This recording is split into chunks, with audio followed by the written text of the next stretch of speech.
Thank you for joining us for virtual day trip to wine country presented by Citi. I'm Sam Kimball from New York Wine Events, and I am delighted to be here. We're going to a very special place tonight virtually in California, and I want to show you exactly where that is. We're actually going to the Lodi region of California wine country. And I'm actually going to put up on the screen here in my background a map that shows you exactly where we are. Lodi region is located about 85 miles northeast of San Francisco. It's in the San Joaquin Valley, famous for its amazing array of agriculture and farms and fruits and vegetables. And one of the things it's well known for, I learned something new in the last few days, is the Tokay grapes, which are eating grapes. They're not wine grapes. They're these beautiful pinkish orange in color grapes, and they're incredible, great eating. And the area, San Joaquin Valley, has also become known for olive oil production as well. And last but not least, because I love a little bit of fun and informative trivia and factoids, the San Joaquin Valley, and particularly this area in Lodi region, is an area where the sandhill cranes pass by in their migration every year. Beautiful, wide wingspan birds, these beautiful cranes. And where we're headed tonight, which I'm really excited about, is the LangeTwins family winery and vineyards. LangeTwins is an incredible place. We've gotten to know them over the years at some of our grand tasting events in New York City, but they're really known for, their calling card is Bordeaux style red wines. We're actually going to be tasting all non-red wines tonight, but it really is an extraordinary place. And Lodi, and the reason I wanted to show you the map and talk a little bit about the San Joaquin Valley, is just an extraordinary part of California. And most of us, myself included on the East Coast, don't know much about that region and that area. We know a fair amount about Napa and Sonoma, but Lodi is an extraordinary wine growing region, and it's one that it should not be missed. The wines shouldn't be missed, and visiting the area shouldn't be missed either. If you want to learn lots more about LangeTwins, you can visit langetwins.com. That's LangeTwins.com. I'm going to put their URL up on the screen in my background here. We actually have a deal alert tonight. 15% off on the 4-pack bundle of the wines that we're tasting, with 99-cent ground shipping on all orders with promo code NYWINE, like for events. So you can see the promo code there in the background. You can see the website URL and the shop link. I love the ground shipping at 99 cents. That's amazing. And these wines are truly extraordinary. So welcome everybody.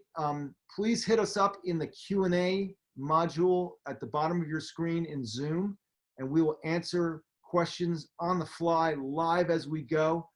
We've got amazing guests tonight I'm excited about. And also, importantly, let us know, hit the chat module in Zoom and let us know where in the world you are tuning in from.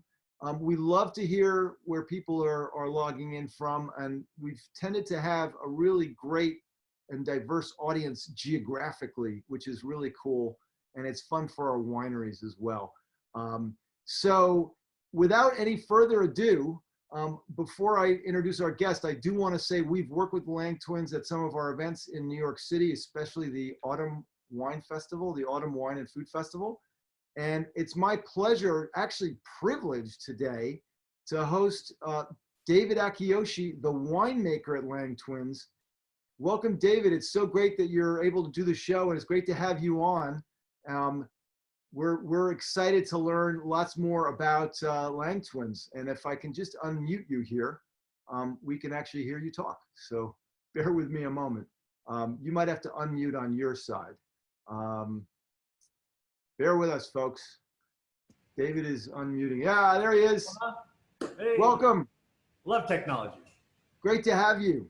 Hey, likewise. Thank you for the invite, and really, it's on our side to be a part of this great little event that we have to introduce LangeTwins to the East Coast and the broader consumers of the United States. Yeah, absolutely. Well, you know, it's our privilege as well. I do want to touch on Lodi a little bit, David, just to kind of get started. I mean, the Lodi region, you're there. Can you tell the non-Californians who are watching, because there are a few Californians watching, about Lodi as a region? Yeah, absolutely. You know, it's a funny thing, you know, just as honestly, us on the West Coast are a little less familiar with, you know, where things are geographically on the East Coast, and know that on our side of the West Coast, you know, where, you know, we joke a lot, like all the loose ends kind of roll to the edge on this side. And so California is part of that. It always felt like, as they drew maps, you know, way back in the day, they had a lot of turf wars, and they set up a lot of different, you know, individual states on the East Coast. And as they progressed further to the West, it's like, yeah, we'll just draw a line here and make a state. So I understand why California is so kind of difficult to understand, because it's a huge state. It encompasses, you know, up and down the state, about 700 miles of region. The Lodi area itself, though, specifically, is really unique as far as grape growing itself. And this is one of the reasons why I love making wines here. It has what we call an extreme diurnal shift. So the warm of the day versus the cool of the night. So if you get the broader the shift, the more we get this wonderful ripeness, but then we also allow the vines to rest during the night, just like we like to rest too. And I think we produce some very interesting wines, wine with great varietal character and intensity. And that's why I think, you know, we love to share Lodi wines with the people out in the Zoom world. And so you spent a number of years, I mean, you are an icon in my book in the wine business. You've worked at some of the biggest and most important producers in the California area, which means in the world, essentially. And not the least of which was Mondavi and the Woodbridge brand of wines. Tell us a little bit about, I mean, you know, Lodi is flatter than Napa and Sonoma. It's got the whole agricultural thing going with tons of, like, the, you know, fruits and vegetables and a ton of farming. What distinguishes the wines for somebody who's a newbie and doesn't know Lodi wines from, you know, the usual suspects coming out of places that we know well, like Napa and Sonoma? Right. You know, one thing I like to help people define our region is, you know, we all talk about how climate is important to really getting varietal characters in wines. And so I like to look at really a source that is what I consider unbiased. And so we talked about the Sunset Western Gardening book.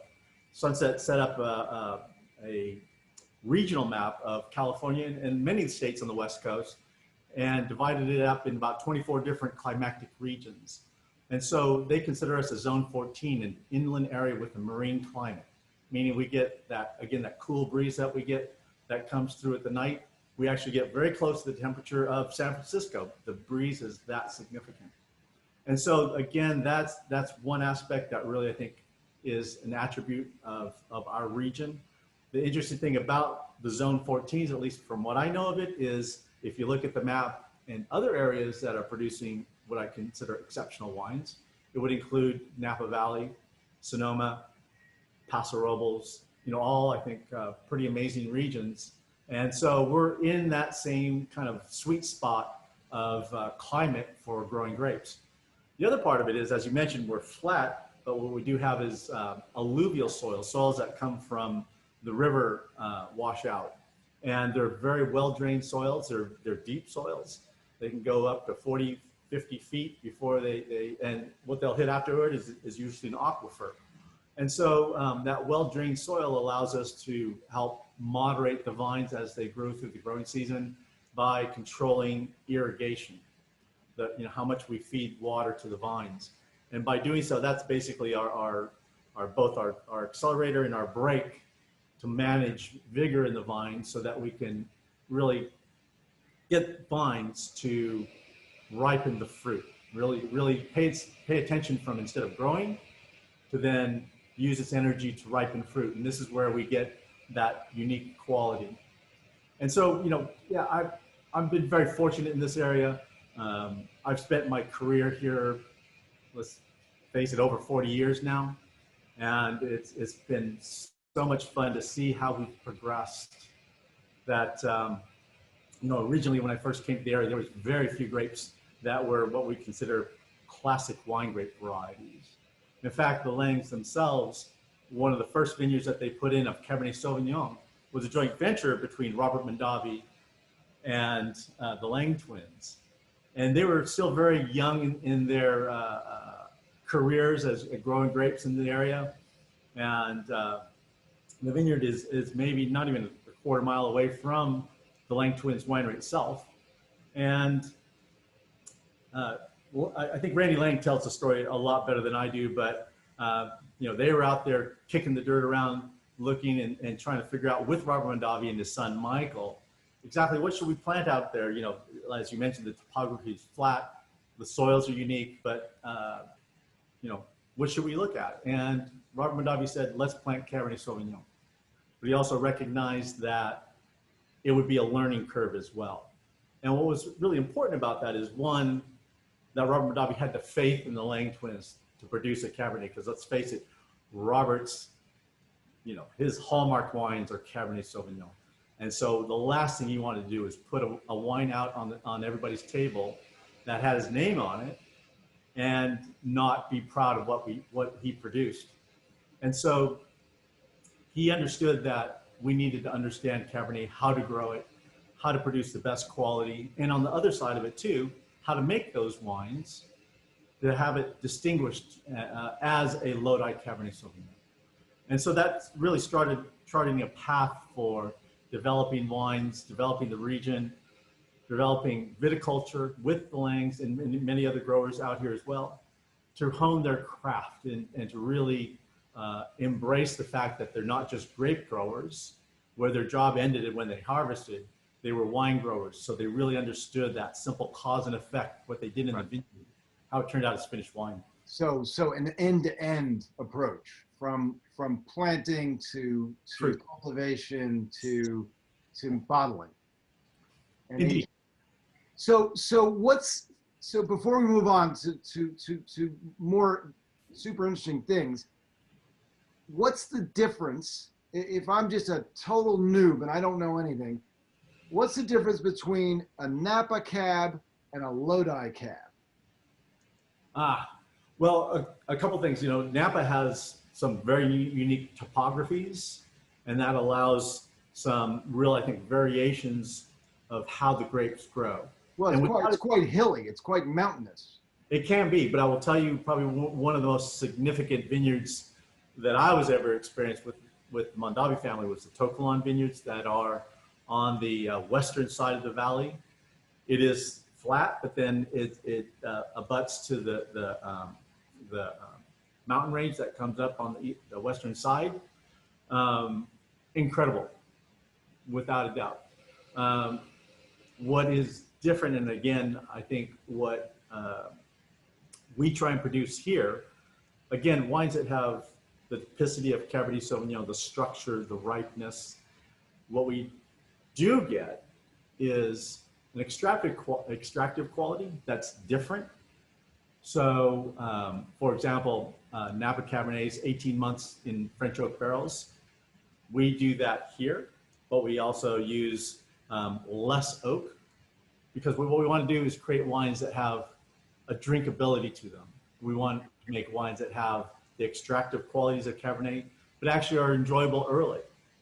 So you can drink wines of the vintage. You can enjoy the wines for years after that. And we have some wines in the library that would kind of illustrate that fact as well. But they're going to be different in their aspect, you know, how the tannin approach of the wines and how it actually creates these different kind of mouthfeel and textures. Got it. Got it. So I have a question. I have a very interesting question to ask you, which is about growing grapes. Is growing white wine grapes and red wine grapes very different? That's a great question. In my mind, they're exact opposites.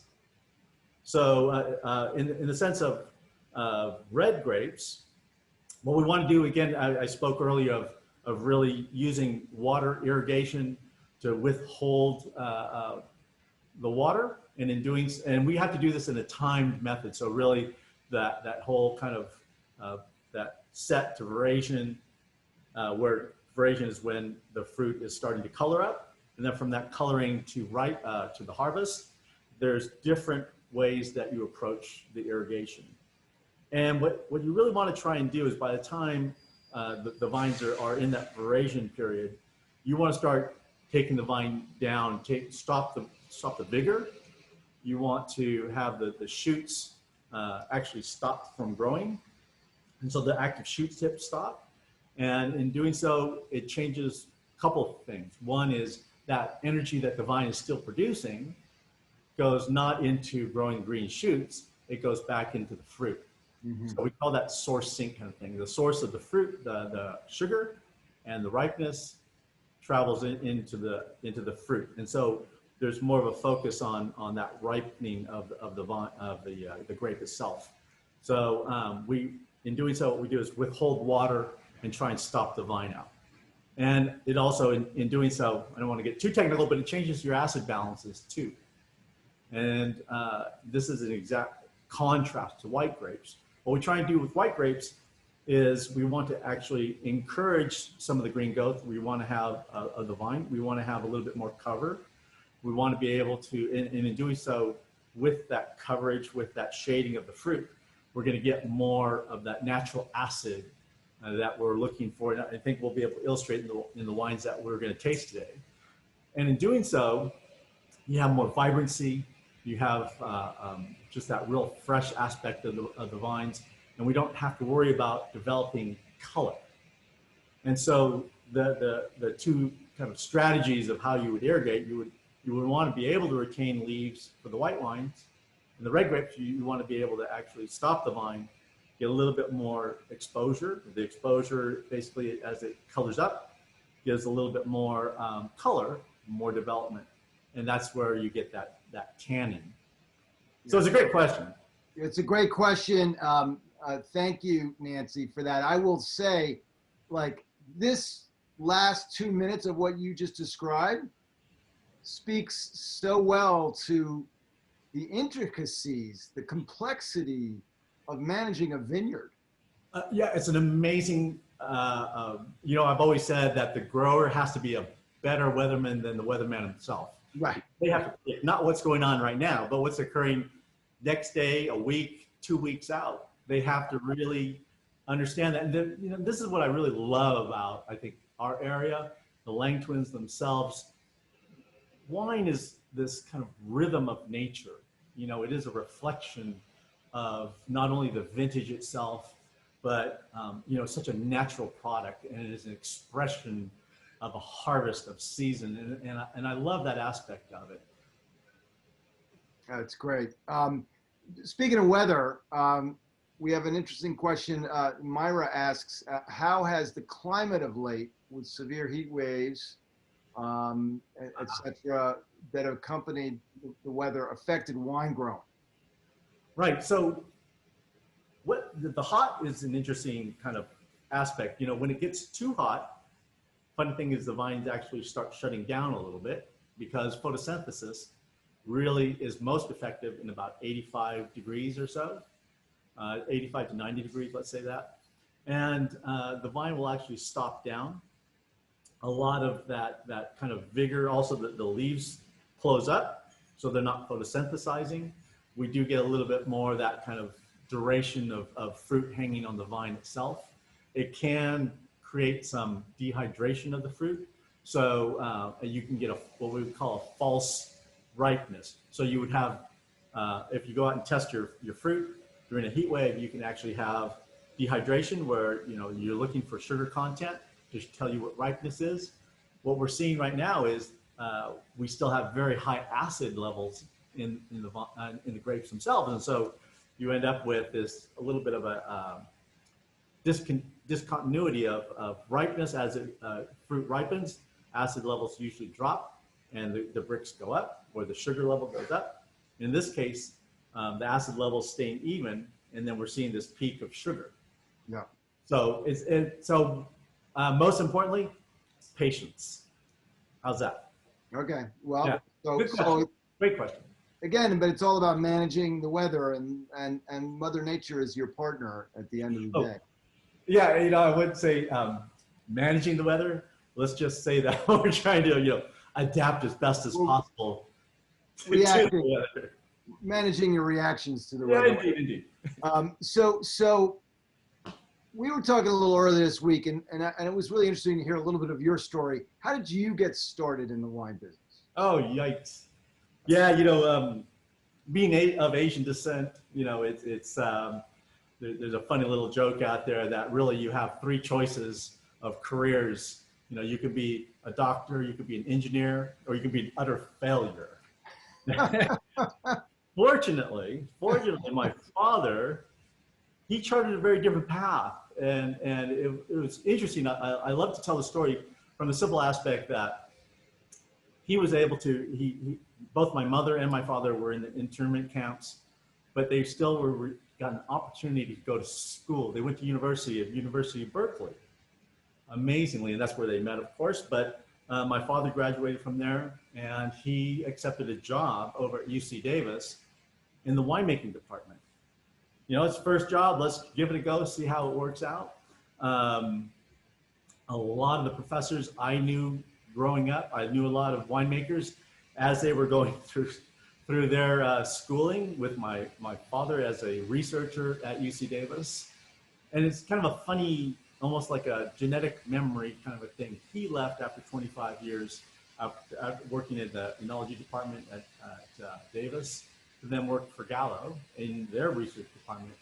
I actually left where I was working over at Woodbridge after 25 years to work with the Langes, and never looked back after that one. Interesting. I was very fortunate in that respect.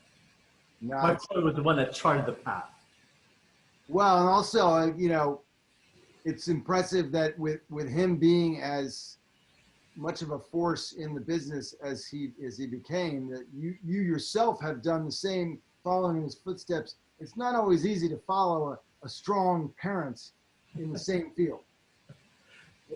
You're absolutely right. For the longest time in my career, I was always his son. Oh, you're my father's name was Min, so it's like, oh, you're Min's son. And it's like, yeah, I still am. There was an inflection point there, and it does happen over time. And I was able to chart my own path, so I was very lucky in that respect. All right, I got a question for you. All right, David.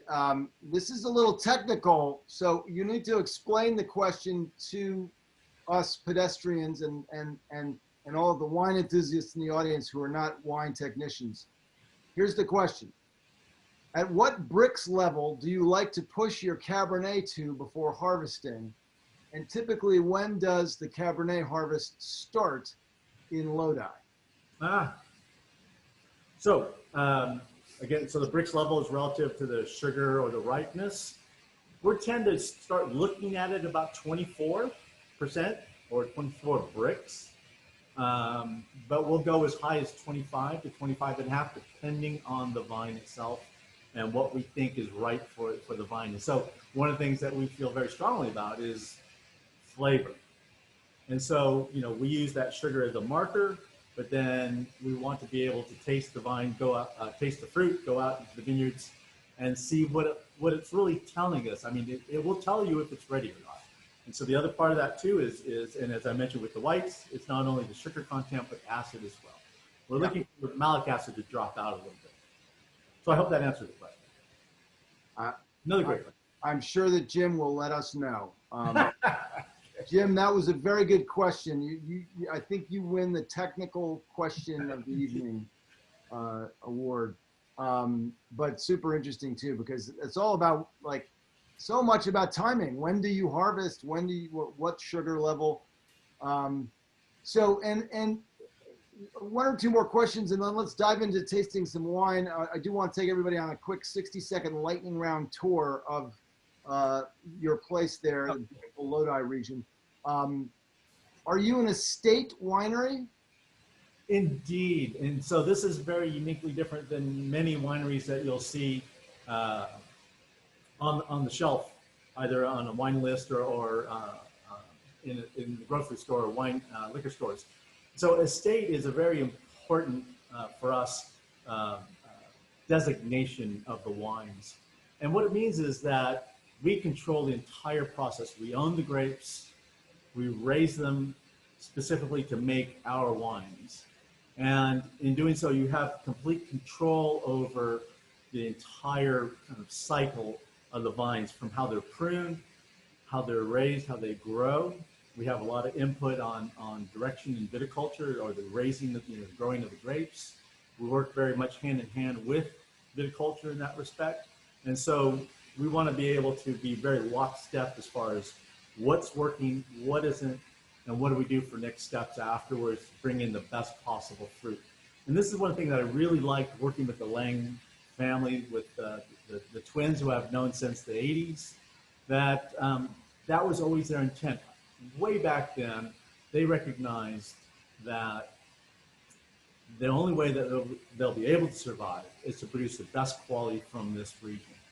And it wasn't the matter of how much it costs to raise grapes, because I'll tell you, every time you make a pass, every time you touch grapes, it's just throwing money out. But the return is that you bring back higher quality levels.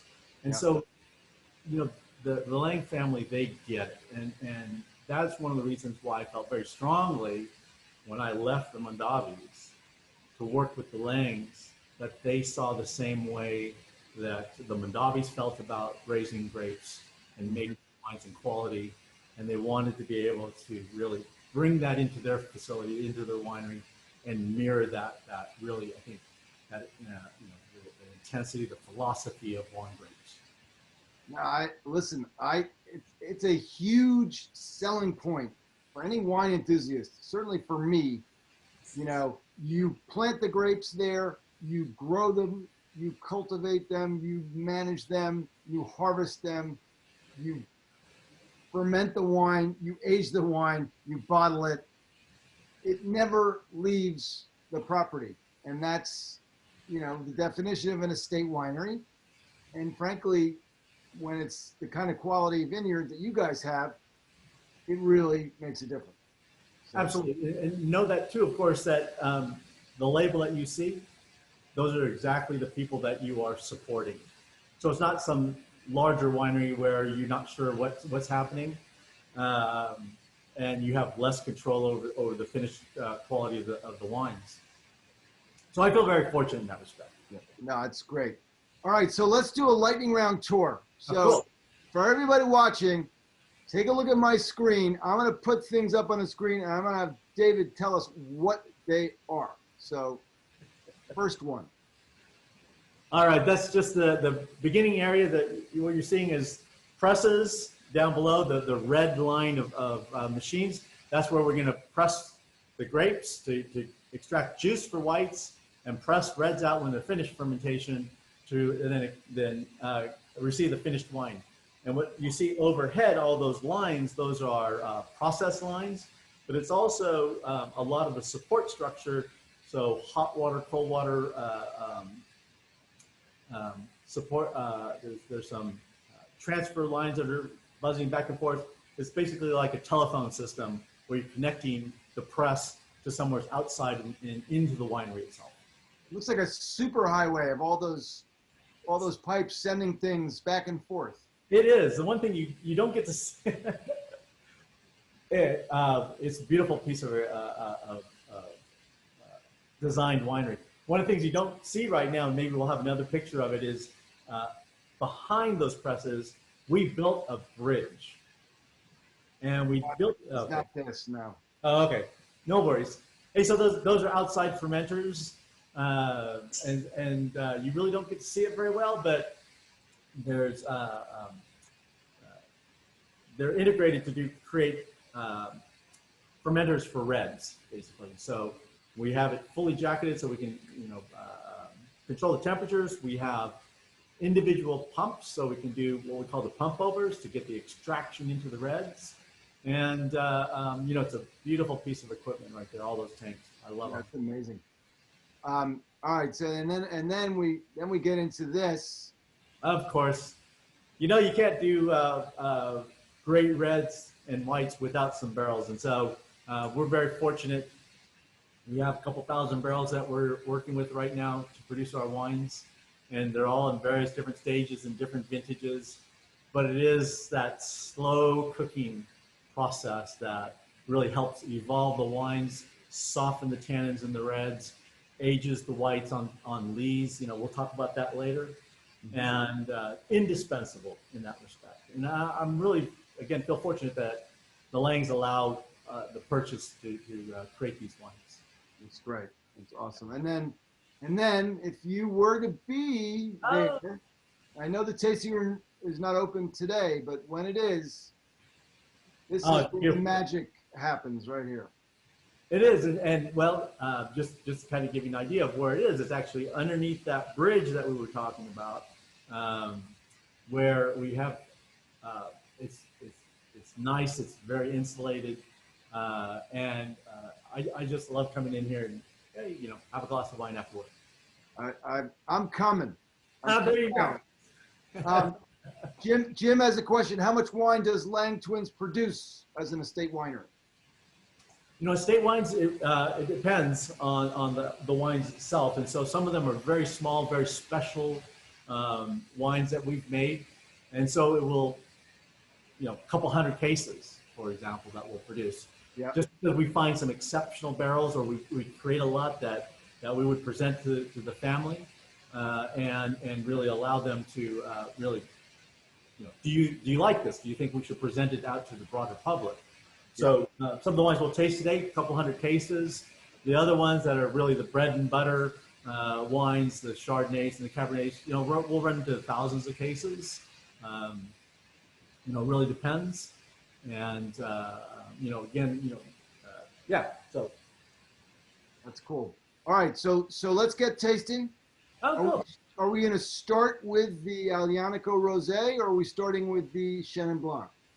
We'll start with the Aglianico Rosé. Awesome. All right, for everybody watching, look at my screen behind me. There is the Rosé. So David, tell us about this wine. It's $22 in the shop on LangeTwins.com. I mean, talk about a value. 98 points, best of class, double gold in the 2020 Sunset International Wine Competition. So you guys are not fooling around. What's this wine? What's it made up of? And what are the tasting notes, and what foods would you pair it with? Sure. So, yeah, that was a nice kind of validation of what we were trying to do. We just thought it tasted great. And so, but intentfully, we wanted to make a rosé from these grapes. We had worked with Aglianico before. We love Italian varieties. We think that that's going to be kind of that next kind of evolution of wines to bring out to the public. Aglianico is an interesting grape. Of course, it's more of a southern region grapes grown in Italy. It is a wine that we felt was interesting as a rosé for a couple different reasons. One, I would say just broadly as Italian grape varieties, what interests us as winemakers is that there's no green characters in the Italian grape varieties for whatever reason. You never say that, oh, it's Pirozzini, it's got bell pepper. There's I've yet to come across many Italian wines that I would use that as a descriptor. And so what we like about rosés, you can pick them early and still have some beautiful fruit qualities to the wine. The other thing that we like about Aglianico itself is, and this is what I like about rosés themselves, is you have some extractive qualities into the wine. And so not only do you get a little bit of that color, but then you get this kind of nice richness on the palate and a texture. It's not tannic like a red wine, but it adds this, wonderful textural quality to the wine that it sets itself apart from white wines. And so the wine itself, and I love the color. We actually press it to get this beautiful kind of salmon pink quality to the wine. So I wish everybody can virtually taste this, I guess. So let me ask you, and how long do the skins stay on this one before you strain them off? Is it a day? Is it half a day? It depends. And so, again, depending on the vintage, sometimes pretty quick, sometimes maybe just press immediately. It is kind of, and so what we're seeing right now, for example, I'm seeing a lot of color in the grapes. We're going to bring some Sangiovese in for some rosé tomorrow, and we're going directly to press on that one. Got it. Yeah. So the color on this is absolutely gorgeous. So we're just calling the ball as it shows up, as it were. Yeah. And so I love the color itself. The aromatics just has that really nice, dry, kind of that wild strawberry quality to it. Maybe a little bit of watermelon going on in the aromatics. I love that aspect of it. And they're always have an interesting quality in the aroma that I just love. Now, the wine itself, as again, the texture of it, and I'm going to take a sip of mine.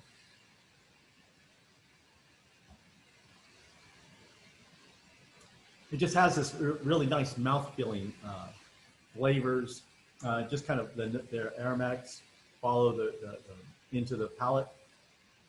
The other thing I like too is a lot of these Italian varieties, they have really good acids in them too, and it carries the acid well. It actually kind of envelops it, and so it has a presence of acid, but it doesn't have that kind of sharpness that you would see in some wines.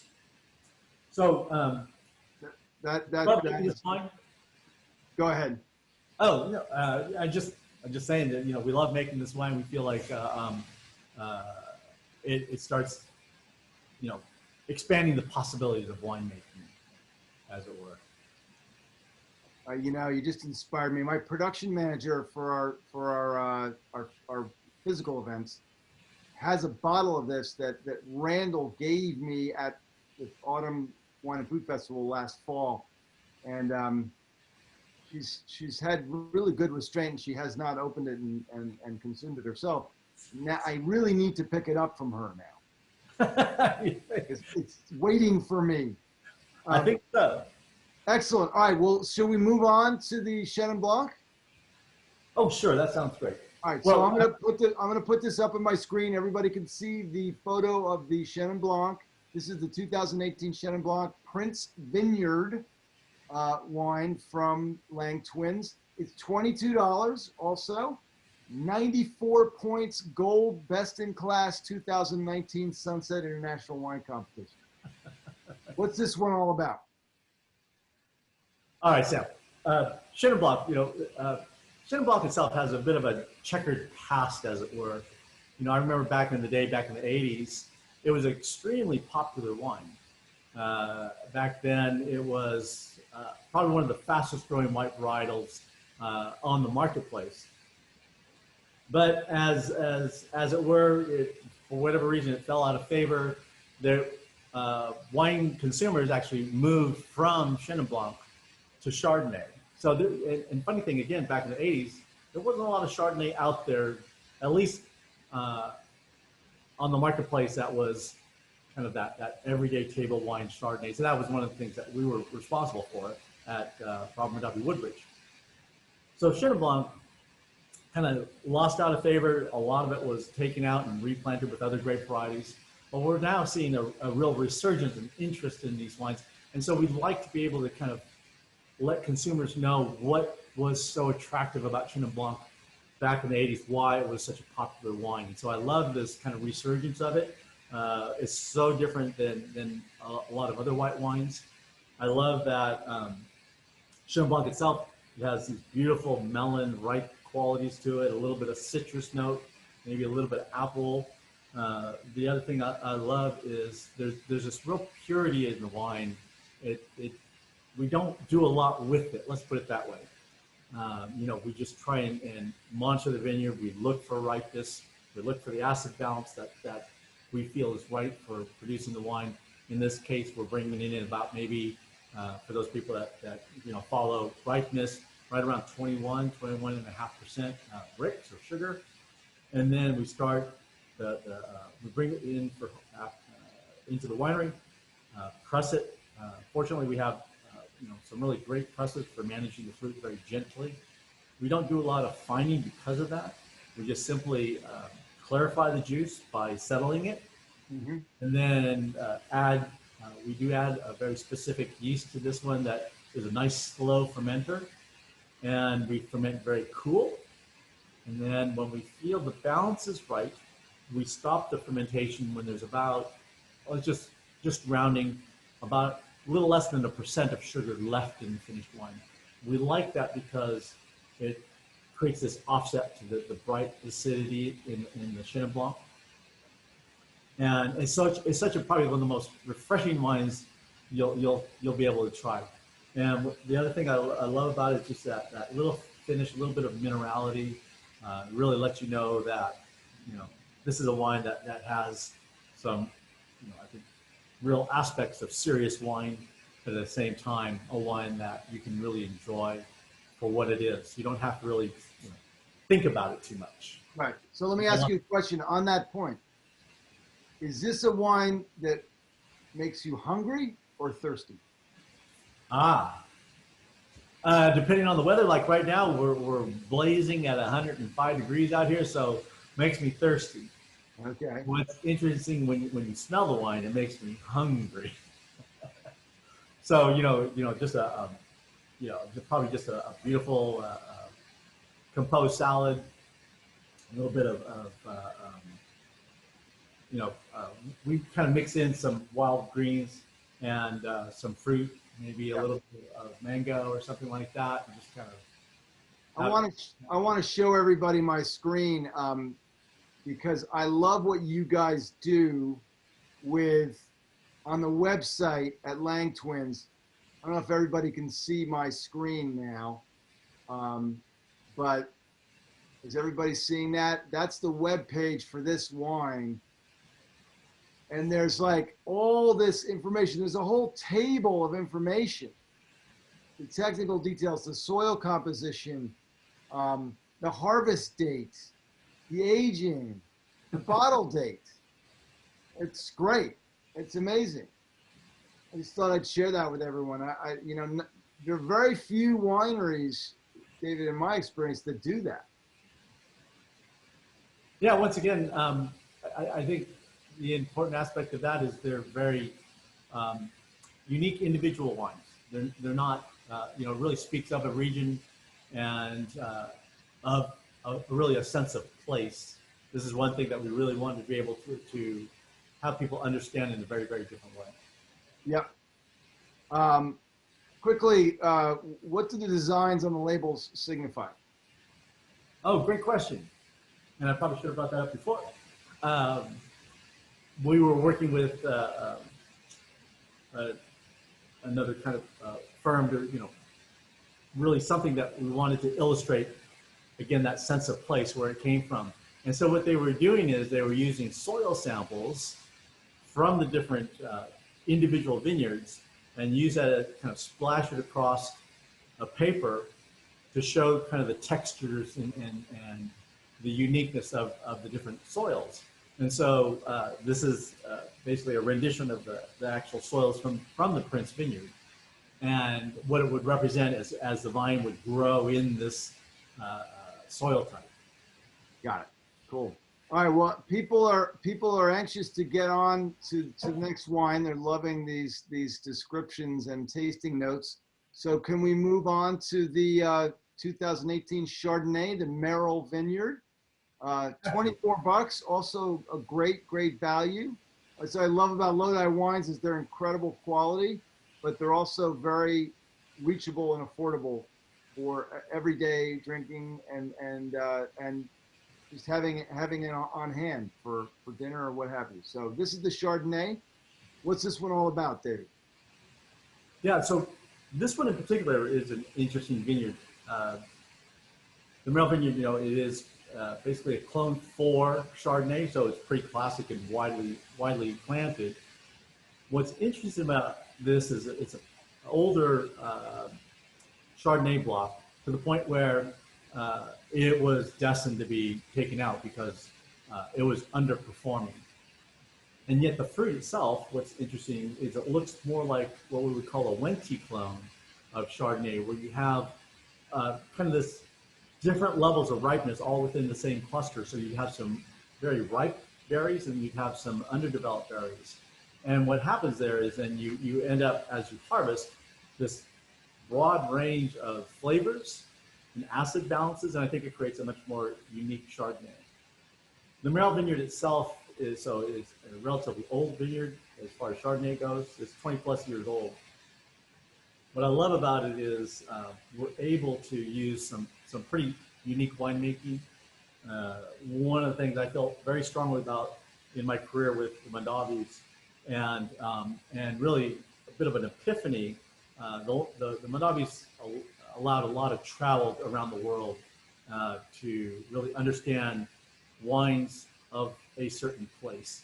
And so I was fortunate to be able to go to Burgundy region and enjoy some amazing wines.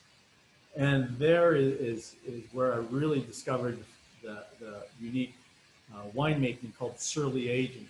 So surly is a French term. It's called surly is with lees. And the lees are just that yeast, the spent yeast after their finished fermentation. They settle to the bottom of the tank, or they settle to in a barrel ferment. They'll settle to the bottom of the barrel. And those yeast lees do some really amazing things to the wine.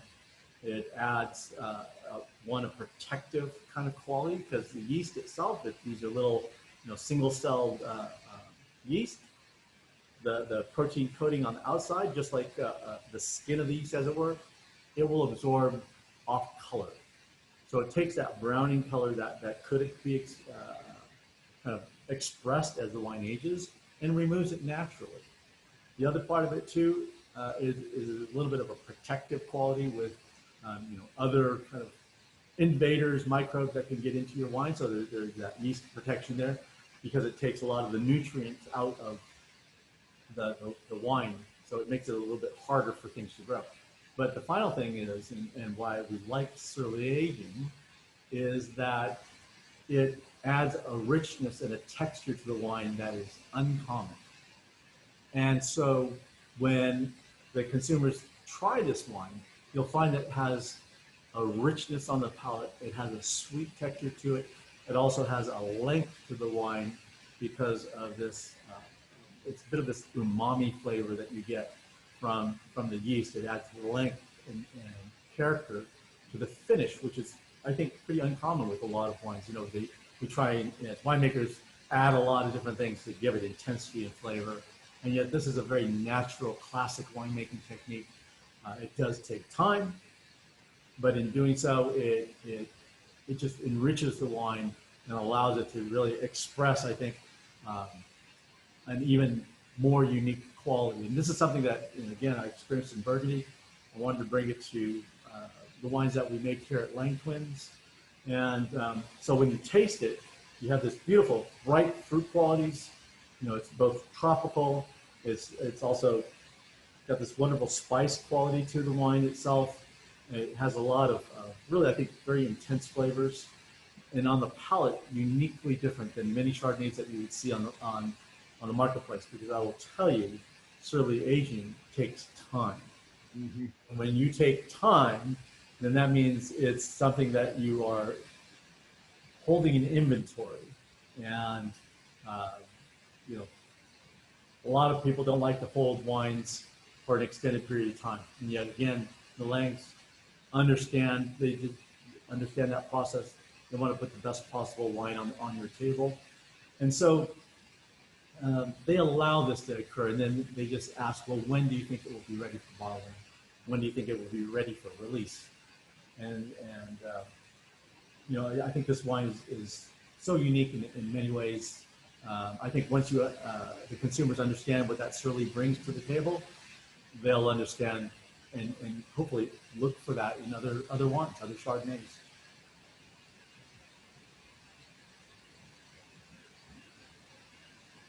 So I love this wine. It's really a great go-to wine for me as far as that goes. And it just because it has both a natural acid and that surly aging, I think it has broad aspects for pairing with a lot of different foods.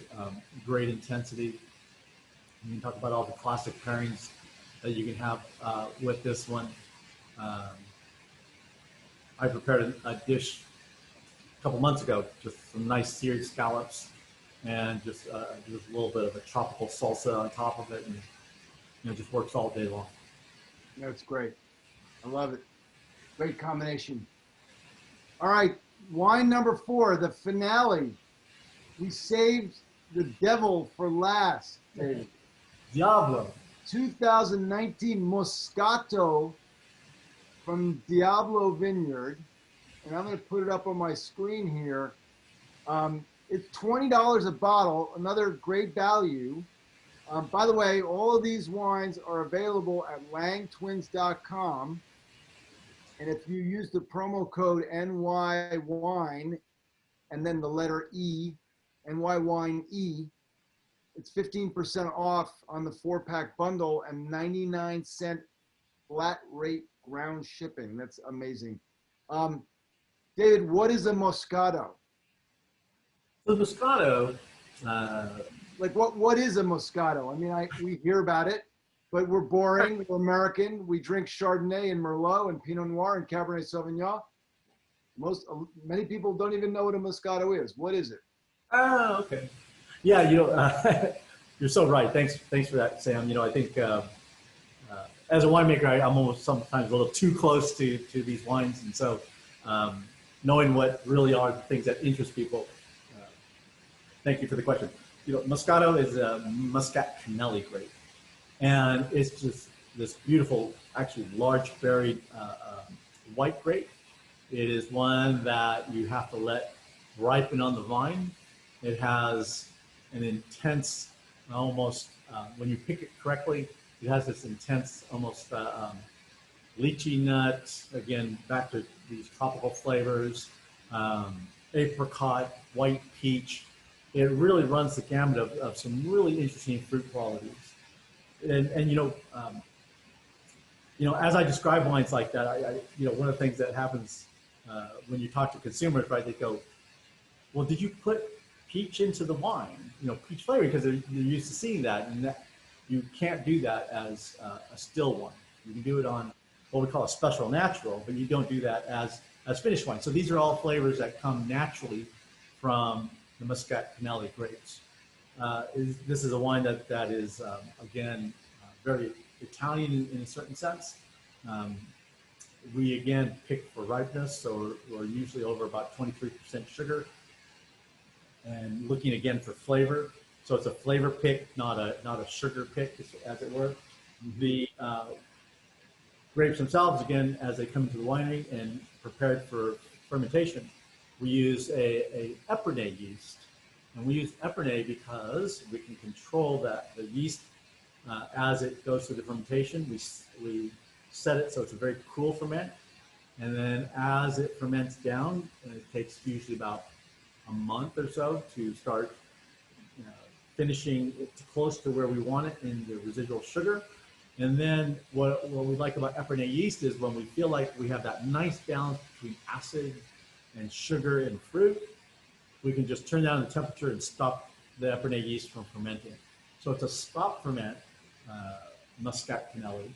It's unique in that sense because and what we like about that is when you stop the ferment, you still have a natural sweetness, but because you didn't convert all the sugar to alcohol, it's lower in alcohol as well.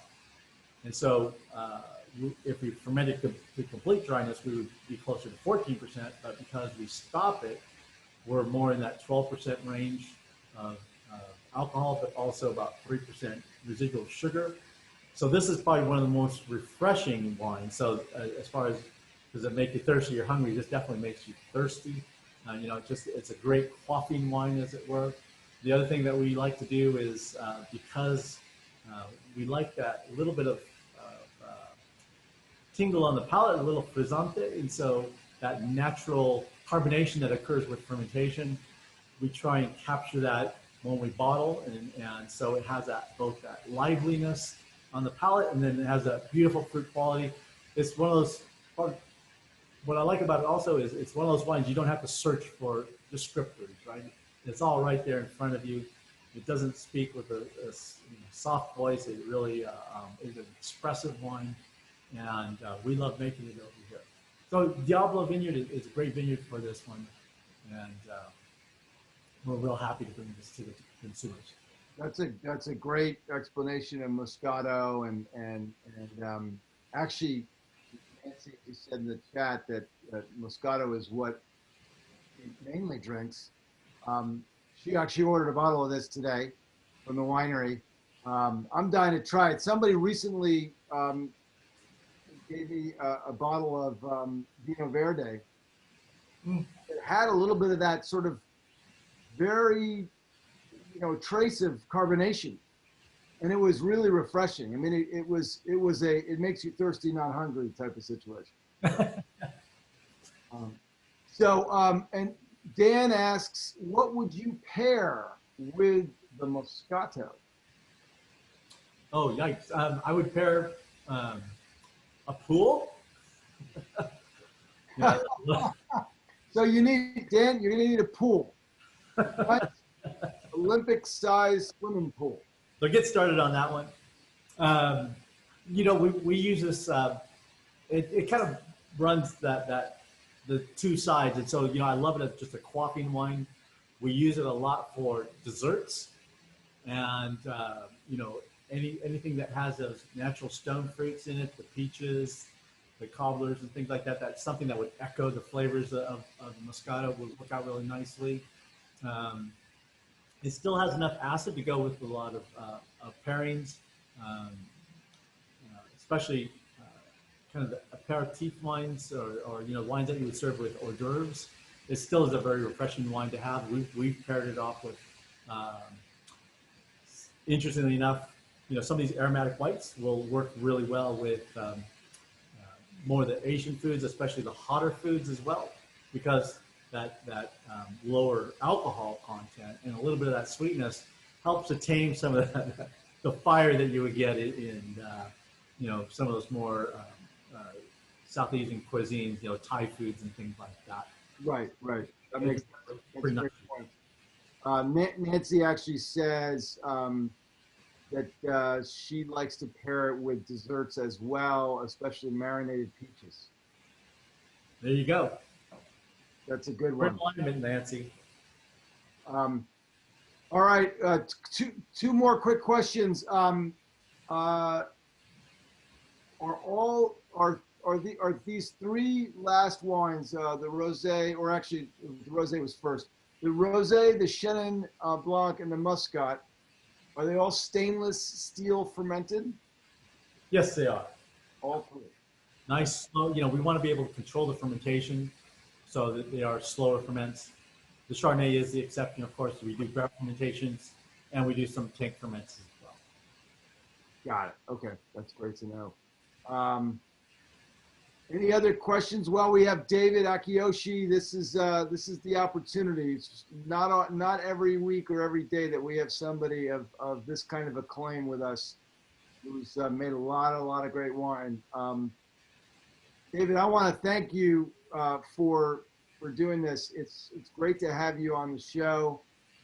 We love LangeTwins, and we're big fans. I've told the story before, but I met Randall at Zinx 4 or 5 years ago, Zinfandel experience in San Francisco, and I knew nothing about Lodi. I was blown away by the wines, fascinated by the region and where they come from. And so tonight has been a great extension of that conversation. So I really hugely appreciate your doing this. I think we have one more question. A comment.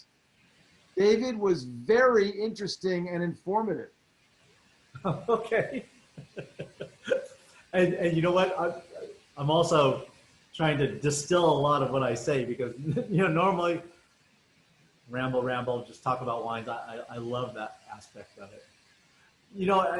And thank you, Sam, for allowing us to present Lodi to the consumers out there.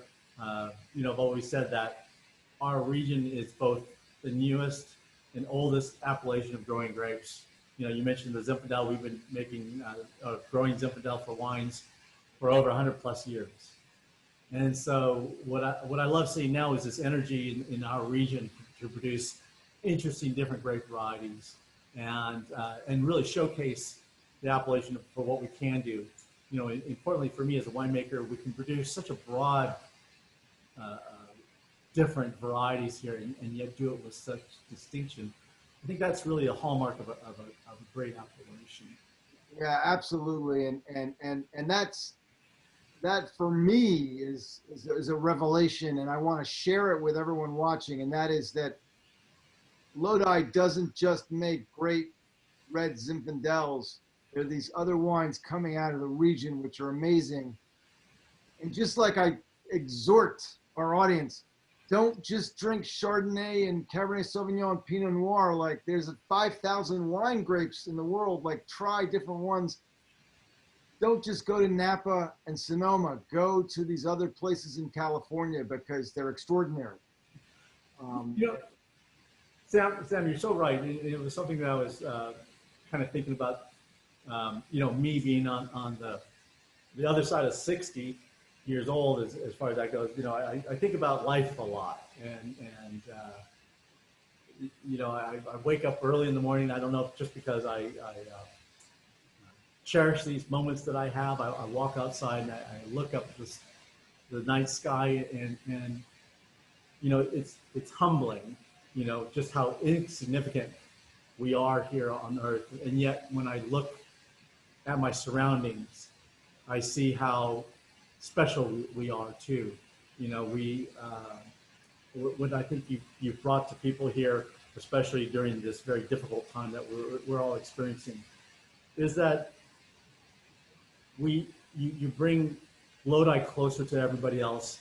I think we as people, we need experiences because things like this help us understand people, the world, natural products like these wines, the Langes. It gives a lot more kind of this understanding of the broader aspect of for me, why we're here. Yeah. To present these beautiful natural wines that has a real, the rhythm of nature. And so that's what, we really try and express in our wines. We don't try and add a lot of artifice. These are natural, expressive wines that the Langes could be proud of, that I could be proud of, and really, I think shows the Lodi region in its best light. Yeah, exactly. Well, David, thank you so much for doing this. We'll look forward to doing it again sometime soon. And thank you everybody for watching. I hope to see you on a Day Trip to Wine Country broadcast. We do them every week. Join us and enjoy the wines. Thanks all. Stay safe. Be well. Take care now.